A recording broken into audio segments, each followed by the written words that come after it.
My name is Mark Mitchell. I'm a mortgage broker in London, Ontario.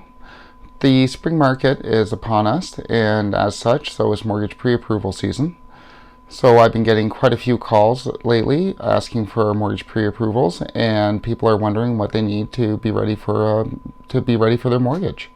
So today we'll go through the mortgage pre-approval process and attempt to answer some of the common questions about how a mortgage pre-approval works. First, what is the difference between a mortgage pre-qualification and a mortgage pre-approval? Second question, what do I need for a mortgage pre-approval? We'll go over some of the prerequisites needed to get you pre-approved for a mortgage. Third, how long does a mortgage pre-approval take? Fourth, how long is my mortgage pre-approval good for? And finally, we'll go over some tips to triple check your mortgage pre-approval. So what is the difference between a mortgage pre-qualification and a mortgage pre-approval? A mortgage pre-qualification is often computer generated in that you plug in the inputs to the computer, your income, your job history, your estimated credit score. The computer pulls your credit and then issues you a pre-qualification tool based on the information that you've provided. So the computer will do things like double check to make sure your credit score is over 600, make sure you don't have any collections, and it will look at the debts that you've listed, compare them with your income, and spit out a result based on how much the computer thinks you can afford. In comparison, a mortgage pre-approval is far more in depth than a qualification. So when you get pre-approved for a mortgage broker has actually looked over all of your documents, which we'll talk about later. They've looked over your T4s, they've looked at your letter of employment, they've looked at your bank statements, they've looked at your mortgage application as well as all the supporting documentation, and double check to make sure everything lines up to the rules and to the lender's guidelines and programs. After that, your broker sends the application off to a lender and it's double checked by the underwriter at the lender to, again, go over your credit score, employment history, debts, income, everything that you're going to actually need to get pre-approved for the mortgage. So your pre-approval has actually been double checked by two sets of eyes, whereas a pre-qualification is just done by a computer. If you want to be confident when you're shopping for a house, you want to make sure you're pre-approved, not just pre-qualified for a mortgage. That way you can shop stress-free, knowing that two different people have independently checked your application and all of your documents, and have said that you are pre-approved for a mortgage.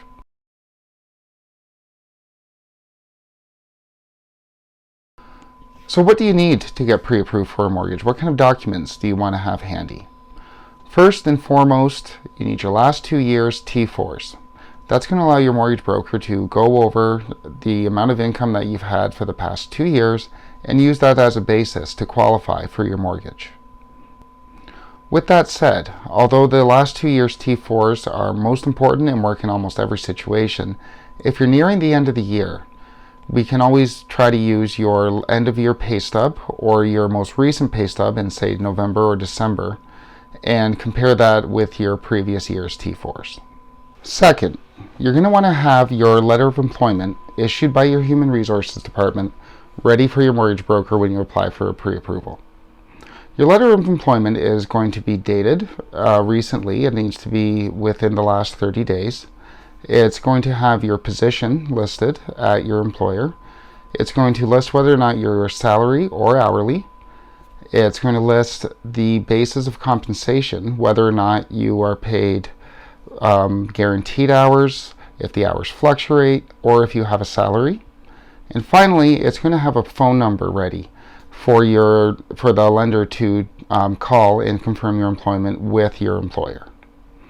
That will go along with your pay stub, which is going to be compared with the letter of employment to double check to make sure all of the income that we have said that we have available is actually there. Third, you're going to want to have last year's tax returns ready. The tax returns, mainly the notices of assessment, will let the lender know that you don't owe any taxes to the government. The lenders want to be sure that the government's not going to come after you for your tax money and try to take the house. When it comes to the hierarchy of who can take your house, the government is number one. Fourth, your mortgage lender and your mortgage broker are going to want to see 90 days bank statements. This is only to show where the down payment is coming from and that it has been accumulated over time. If there were any large deposits that are going to be used for the down payment, then we'll require an explanation to pass off to the lender, whether it's a gift from a family member, an inheritance. We're just going to need to show where that down payment is coming from. Finally, and probably the easiest, is we're going to need to have photo ID, which will allow your mortgage broker to pull your credit and verify that you are who you say you are.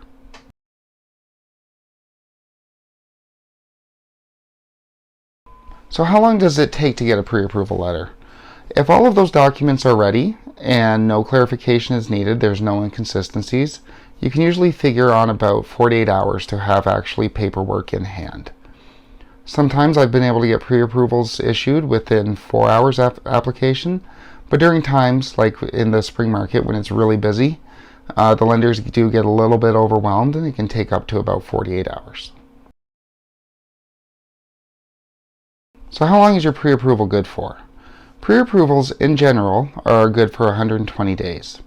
After those 120 days pass, we'll have to revisit the file and resubmit to the lender with a new credit check. This just allows the lender to double check, make sure that nothing major has changed on your credit file, and also double checks if there's any new government rules at the time. For instance, if the stress test has changed, if rates have gone up, any major differences, so the lenders can reissue the approval based on the new guidelines. Now let's go over some tips to triple check your pre-approval. I can't count the number of times that I've gotten a last minute phone call from somebody who's thought they were pre-approved from their bank when it turns out they were only pre-qualified.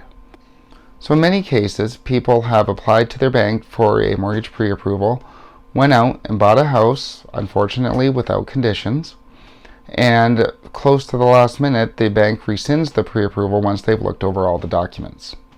So what this always tells me is that these people were not issued a mortgage pre-approval, they were issued a mortgage pre-qualification. So not all the documents were looked at when the application was submitted. What happens then is I'll pull the credit and look over the application, and sometimes when I get down to the nitty-gritty, I can tell there's major red flags and that approval should never have been issued. And at that point, the applicants are somewhat stuck because they've already put in an offer, but the insurers, the ones who insure the mortgage loans, there's some sort of red flag, be it the income's not there, a major derogatory on the credit, missed payments, not enough time at their job, something that's a red flag, black and white, will not approve, that's going to cause them not to be able to get the house. So what you want to do is triple check any mortgage pre-approval that has been issued to you. So if you've gone to your bank and not came to see me, my feelings are hurt, but I'll get over it, and they issue you a mortgage pre-approval, ask yourself a few questions. Do they have my last 2 years T4s? Is my credit score over 600? Do I have any collections? Do I have any missed credit card payments? Did they ask about all my debts? Have they actually pulled my credit? One of the major red flags when triple checking your pre-approval and finding out whether or not you are actually ready to go shopping is, has your mortgage broker or your bank rep discussed with you submitting an offer over asking price in today's market? There are so many stories these days of people submitting offers $50,000, $100,000, $150,000 over the asking price.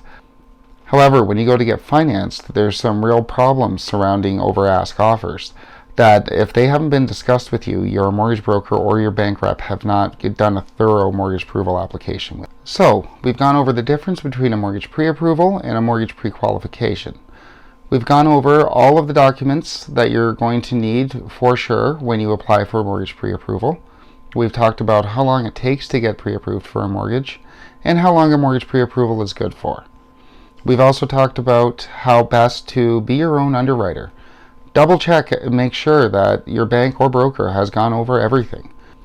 Most banks and mortgage brokers are excellent. However, this is the biggest purchase you're ever going to make in your life for most people. So there's no harm in double checking to make sure they've asked for everything and that you've given them everything. So what now? You've got your mortgage pre-approval in hand. It's time to call your real estate agent and tell them you're good to go shopping. One thing I do suggest is before you put an offer in, send the property information from realtor.ca over to your mortgage broker to see if they see any red flags. There usually isn't any, but it only takes them a few minutes to check.